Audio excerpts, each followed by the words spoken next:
Ben, thank you so much for joining me again on Outlier Academy. I'm super excited to dig into some of your background in venture capital and try to extract some tactics.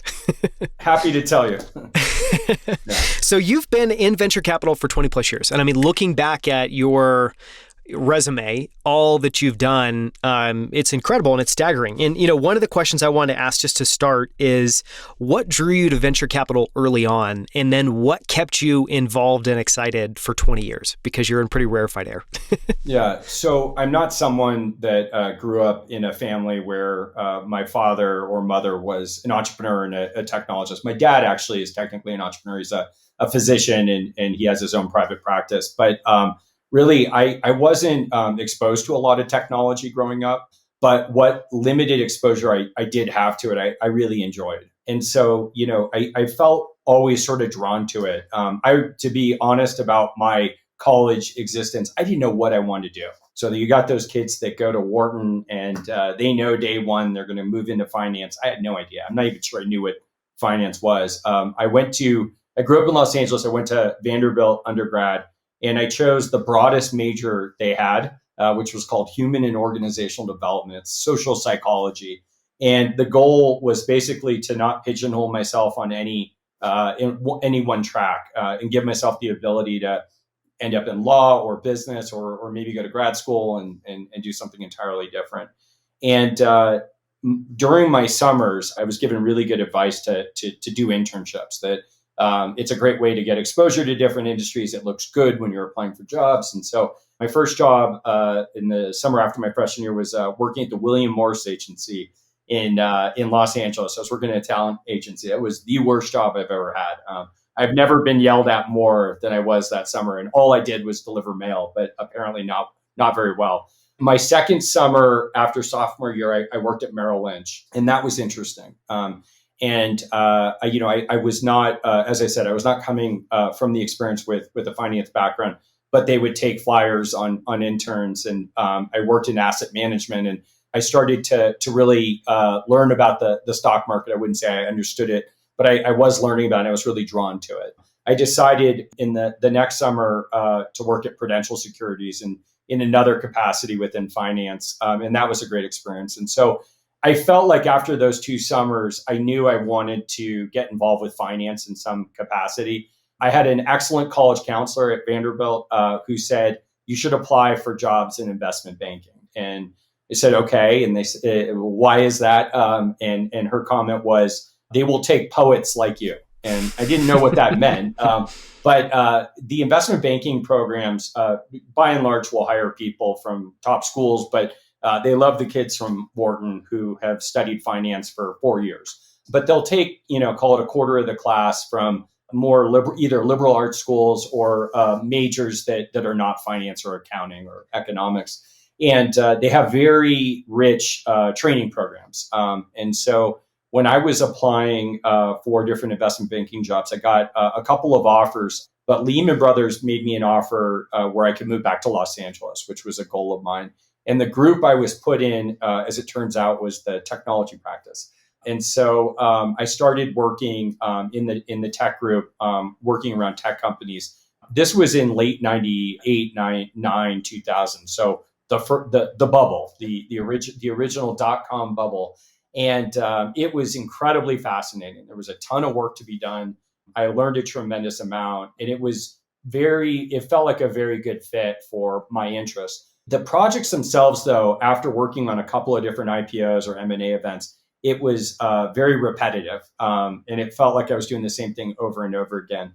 As I started working on some of these IPOs, I would read about the venture backers for the companies. And I thought that was incredibly fascinating, that these are organizations that would make investments in the businesses, oftentimes before they even had a product. And I could see what they paid on a per share basis for their shares back, a few years earlier, and now what they were worth as the company went public. And I said, this is really interesting. Roughly, sort of at that time, it was the middle of my second year at Lehman. Lehman Brothers raised a venture capital fund, and so Lehman got in the venture business back in 95, and it was strictly a balance sheet effort, and it was very successful. It was a great time to invest. And based on the success of those investments, they raised a venture capital fund with outside limited partners. So it wasn't just their money, it was other people's. And I was fortunate that they were looking for people my year to apply and work in the fund. And I was very lucky to get the job. And so I moved from Los Angeles to the Bay Area in January 2000. So, wow, like very close to the peak. March was the absolute peak. But spent a couple of years working in venture capital in that capacity. And it was basically a wonderful map of lessons not to do. I mean, a good portion of those businesses failed. The NASDAQ from peak to trough lost 80% of its value. And so I really learned what it means to triage a portfolio and try to figure out which of the companies can be saved and how do you help to save them, which typically means some very painful cuts. And I came also to realize that my network at Vanderbilt in Los Angeles was not as powerful as the more Bay Area centric one that one of my colleagues had. And he had gone to Stanford for business school. And so I decided to apply for business school in my second year working in the venture fund and was lucky enough to get into Stanford and left in 2002. My group offered to pay for business school if I came back. And so it was a pretty easy decision. And eventually I was promoted to partner in that fund. And later we spun the business out and rebranded it Tenaya Capital. And so Tenaya is managing about $1.5 billion. And my four other partners, there's five of us who are on the founding team at Tenaya. We've worked together for over 20 years. So it's been a great experience to effectively grow up with these people. Yeah. I mean, it's incredible. And it's incredible you were able to take that initial experience and turn it in and basically spin it out and turn it into Tenaya Capital. So I know a lot of people who started out their careers more in public markets who then at some point make the decision or make the switch into, being in venture capital. And I feel like it for them, depending on how long you've spent studying public markets, you basically have to rewire your entire brain because you have to pay attention to very different signals and think very differently. Did you have that experience and what was it like for you when you were making that transition in the early years?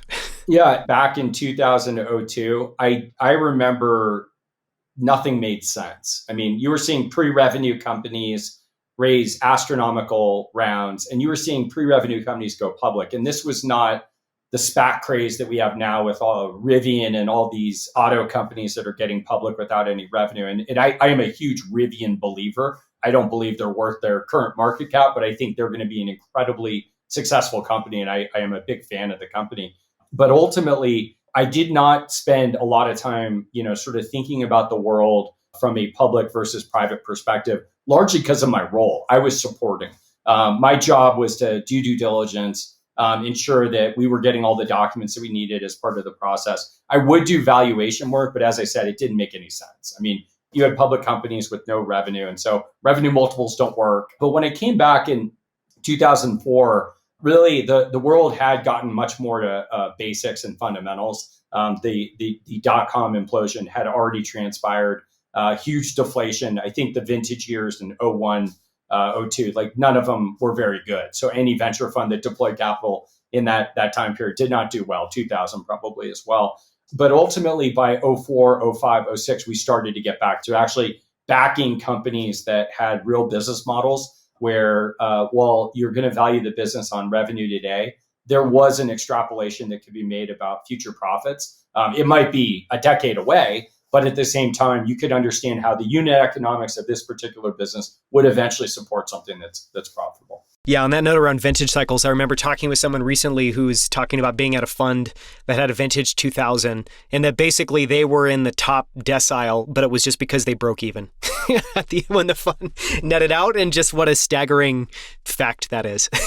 Yeah, we have a fund. It's a bad vintage year that's top quartile, and it's like a 7% fund. And so, what we always tell our LPs is, if you're trying to time the market, don't do venture because it's impossible. But if you're willing to invest across market cycles, you're going to do great. And so our most recent fund is like 37% net IRR. And so it all depends on when you get involved, and obviously things can change quickly. Yeah. And I think to your point, your ability to just in a consistent, disciplined way, continue to allocate capital again and again and again, regardless of market cycles, and to try to, make sense or try to make wise decisions when you're in a period where you're like, I don't know what is going on, which is what a little bit of the last couple of years have felt like. You talked about obviously going through that bubble experience. One of the questions I wanted to ask was just, there are very few venture investors I know that have been a venture investor across multiple cycles. And so the question I wanted to ask there is, more than anything, how that's influenced and changed the way you invest. Does that show up anyway in terms of how you make investment decisions? Are you more valuation sensitive? Any of those things? Yeah, no, I think we're in the third cycle right now. So if you look at the Bessemer Emerging Cloud Index, I think it's off like 35% in the past 90 days. So I think this is the third of the cycles I've lived through. So .com, the financial crisis, and now this. They're all different. They have different causes. This one is being driven by inflation and the prospect of rising interest rates with the backdrop of the Ukraine and all that's going on from a geopolitical perspective. The financial crisis was massive over leveraging of assets that were not worth, nearly what people thought.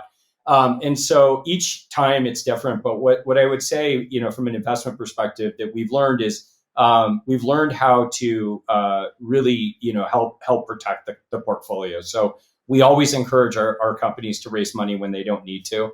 And really, money is oxygen. And to the extent you have it, you typically can ride out market cycles. The other thing that I've learned is don't get too down about the cycle itself, simply because it won't stay down. I mean, it might feel like the world is ending, but it is yet to actually happen. And maybe it will happen at some point. But at least in my professional investing career, we've always seen things come out the backside. The other thing I tell entrepreneurs is it is a wonderful time to build a company. It's when things get harder. And it's a bit counterintuitive, but think about the past couple of years, how difficult it has been to hire, how expensive it is. Inflation is obviously not helping. And as you go through a tighter sort of capital environment for private companies, there will be more losses. There will be companies that don't make it. And while that is, I feel horrible for the team and the investors, but much more so for the team, the reality is that's healthy. That is a good thing. And those people can go and join other businesses. And if those other businesses can pay more market wages, they're able to raise less money and do more with less. And that's how everyone involved with the investment, the employees, the investors make more money. And ultimately, look, we're all wanting to create stuff. Some of us are mission oriented. You don't have to be successful. But ultimately, if you're going to ask people to work this hard, you would hope at the end of the rainbow, there is some sort of payoff. I want to ask as well about your experience as a board member, because, when I go and look at your background, you've had quite a history as a board observer, then a board member, from everything from Eventbrite to multiple interesting Chinese internet companies. And so one of the questions, I kind of want to ask two questions there. One was, what have you learned about being a great board member and the difference between a good member and a great board member?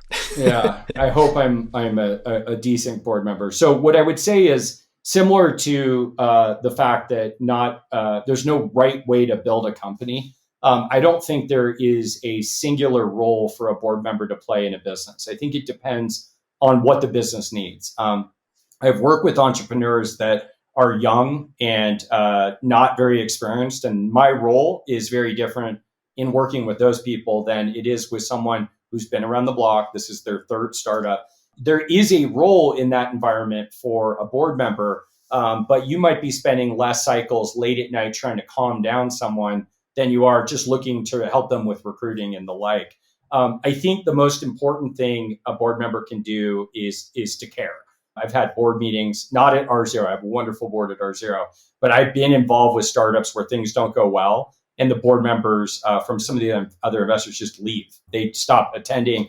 And I understand there is some concept of, look, my time is valuable and I'm going to allocate it where I can have, the best return. The reason why I don't, subscribe to that line of thinking is the commitment that the entrepreneur is making to us to try to build something is real, and it is hard. And for every company that fails, there are countless sleepless nights by that team, not just the CEO, but the broader organization trying to make it work. I have yet to come, across a business where everyone just gives up. Usually you see the greatest output in terms of people's energy and emotion in the last 6 months. And so I feel I have an obligation to be there until the end, even if it doesn't work, and to do everything in my power to hopefully try to land the plane, to find a home for the team and potentially a reasonable exit. But ultimately, I think being cognizant of the company, the situation with the executives is probably the table stakes to figure out what is required of you. You got to be direct. That's one thing, direct. But you also have to have compassion just because everything is hard. Yeah, you made that point really well. I think even, that at the end of the day, it's about caring. And at the end of the day, I think you've said this multiple times in different ways, but the job as an investor or a board member is very different than the job as a founder. And you need to have much more respect for what the founder and the team's going through. I have a portfolio of 60 right now. And the entrepreneur has a portfolio of one. So this is everything. Yeah. Just very different. I want to ask as well, because you've been involved in multiple really interesting Chinese internet companies, what has that experience been like? What have you learned by being around those founders and teams? And, are there any particular lessons or stories that, you could share that are interesting? Yeah. So I had a thesis back in sort of 05, 06 around China. And, I understood how large the consumer market was there. I also knew where they were in terms of broadband penetration and mobile. And it felt like this was going to be a massive market. Historically speaking, our funds did not have the ability to invest outside the US. And I put together effectively a business plan for going after some of the emerging Chinese internet stories. And our investors in the subsequent fund we raised said, "Sure, but you guys can do it." And we had the ability to put 20% of our fund outside the US. Back then, the businesses tended to be analogs of US companies. So Baidu for search, Alibaba for retail and things like that. And they tended to be managed and built by Western or Western educated teams. And so board meetings were often in English. I was very comfortable understanding businesses themselves. And also I could provide a perspective around how some of the organizations outside of China built their businesses. So there was an obvious sort of place for someone like myself who doesn't speak Mandarin and is not living in China. It was incredibly successful. I'm incredibly fortunate that we did that, and that there were entrepreneurs in China that would work with someone that had to get on a plane to work with them. I was making a lot of trips there. I was there roughly 8 times a year, and so it was very hard on my wife and daughter, and I had portfolio companies in the U.S. So those years were hard, but it worked incredibly well. What's interesting though is that opportunity really closed. Right now, I have one investment in China. It's a wonderful company. It's actually led by the CEO of a company I backed. That was a 30x for our fund, and it's a great business, and it will eventually go public when the public markets calm down a little bit. But ultimately, what I saw with China is that opportunity for the Western or Western educated analog business, it went away. The reason being is the companies that started to be built were built by the people that never went to the US. They were someone that was a manager or a director at Alibaba or Tencent and had an idea. And they may or may not have spoken English. The other thing is the businesses themselves became very Chinese. And so they were very different. And we were seeing innovation, particularly with mobile, that was, in my opinion, far outpacing what we were seeing in the US. I think the US should start looking for analogs of the Chinese companies. But ultimately, it was a moment in time we participated in. It was a wonderful thing that we did. But what I learned in that experience was how hardworking the entrepreneurs were there in the teams. There is an expectation that you're working at least 6 days a week. It is an incredibly high-paced, very intense environment. And I think that's the reason why you've seen so many incredible companies come out of it. Yeah. As someone that I haven't observed that myself, I've heard that obviously anecdotally a lot. Is that because people they feel like this is truly an incredible opportunity and so they're willing to do anything and everything to get it? Where does that come from? Yeah, I mean, I think despite the fact this is technically a communist country, it's capitalism. I think people have seen the extreme wealth creation that's happened there. I feel like it can happen on a much bigger scale there just because of how large the consumer market is. So think about the consumer-facing businesses.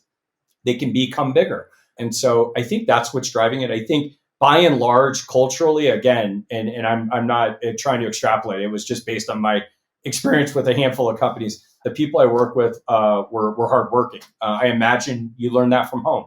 I imagine there's an importance placed on academics and education, reinforced by hard work. And so again, I can't speak to China. I can speak about my experiences in China, but the entrepreneurs themselves and the teams that they built really were willing to lay it on the line to go build something. Yeah. Okay, I want to ask just a couple closing questions. And one is, as someone that's been doing this 22 years, what is your advice, or what would be your advice to someone just getting started as a venture capitalist today? And so maybe they're an associate, maybe they're a partner, maybe they're an angel just starting to write their own checks. What would you tell them, or what do you think would be helpful for them to hear? Yeah, I don't think you can over network. I think it is very much a club, and that's good and bad. But there's a lot of flow of information that happens amongst friends. And so to the extent you can build a network of people to share information, I think you're at an advantage to others. The other is make yourself useful. This is, I'd say, probably the thing that had been most effective for me in trying to win competitive deals is understand what the entrepreneur, the CEO is spending cycles on, and try to help them with it. If they're looking for a VP of engineering, go look for their VP of engineering. Even if you don't find the exact fit, if you can come to the table with 2 or 3 ideas and explain to that individual why you think they'd be a fit, you're proving that as a board member, you're not just going to sit there and listen. And so I'd say those are the 2 things. Yeah. I want to ask quickly about favorite books. I feel like there's no VC I know that doesn't have the top couple of business books that they either have read themselves or that they give out to founders. What has resonated with you? And do you have any books that you commonly give out to founders, give out to teams? Yeah, what we're giving out, right? This is, again, our zero hat, not Tenaya. We're giving out a book called Healthy Buildings right now, which is incredible. And there's a book I read by Michael Lewis called The Premonition. And again, these are both R0 specific, but it really profiles a woman named Dr. Charity Dean, who's truly a hero of mine. I won't give it away. It's worth reading. If anyone cares about the pandemic and some of the signals that we saw and really how policy works at the state and even at the federal level, it's an incredible read. Like anything Michael Lewis does, it's a fun read. There's obviously Good to Great, and there's tons of books I've read that are business books, but really where my head is at right now is so R0 that I'm focused on everything related to the human immune response, how to make buildings healthy, the importance of doing so, and really trying to understand the pandemic, both what happened and also from a historical perspective, really how could we have done better? Because that is really why what I'm spending my time and energy on. Well, and I think there's almost no one that's not thinking about that, because one, we've had pandemics before. It clearly didn't change the trajectory of this one. So we need to get better in the future.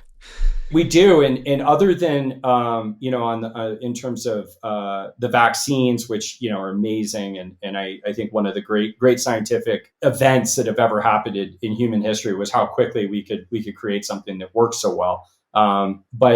Aside from that, we are managing COVID the same way we did the Spanish flu.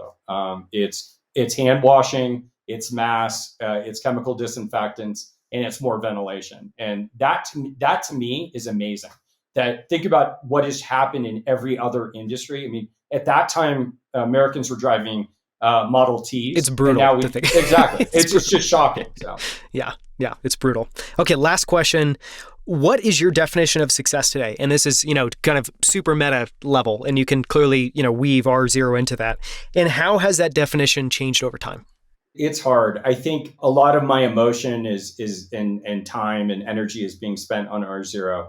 Success here is ultimately helping to reduce sick days. And for us to be able to do that, we need a lot of devices. We need clinical work that shows in this environment, we were actually able to do it, and we're doing that. And if I can create that body of evidence and prove that our systems do exactly what I'm confident they do, but we need to go through the process, I will be incredibly proud. Because at the end of the day, for a fraction of the cost of giving employees stand-up desks, we can make it so that when you go to the office, you're not getting sick as often, common cold and influenza. And if I can do so while improving the sustainability of my customers, I feel like I've done, I've really pushed the ball forward against two dimensions, human health and the environment. They both matter tremendously to me. And we know that that's the mission and the path we're on. And so if R0 is successful in 5 or 10 years, people consume a lot less chemicals. And instead of just trying to solve ventilation with central HVAC, we're using some proven technologies like upper room UVGI and far UV. I'll feel like these years of strain and the sacrifice I'm asking my wife and daughter to make were hopefully worth it. I hope they view it the same way. Yeah. Well, I think you're clearly on the path to doing that. I think that's a perfect note to end on.